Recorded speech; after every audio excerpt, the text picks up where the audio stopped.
On a Saturday or Sunday afternoon, you might not be able to find it on sports channels, but biking has made its name known in the sports world. Oh yeah, I mean biking is certainly a sport in its own right. Look at Lance Armstrong, and that's proof there, and it's proof that we've done very well in this country from the competitive aspect of it.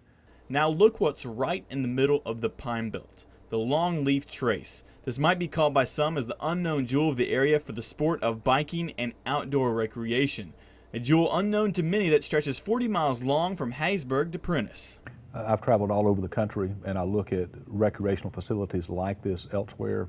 Nothing is nicer than what we have. Nothing is better maintained than what we have, and in my opinion, nothing is safer than what we have. So we're very fortunate to have this facility. Back in the early 90s, a group started to pitch the idea to make the rails to trails, converting an old train line to trails for biking and other activities. Through gracious financial help and paperwork, a decade ago, the Longleaf Trace opened its doors to the biker enthusiast. We are just tickled to death with how the way this thing has turned out. It is just absolutely a great addition to this community. The Trace has done a lot for the area, including adding an increase in tourism. If there's 10 cars in the parking lot on the trail, you'll find at least 3 different states represented.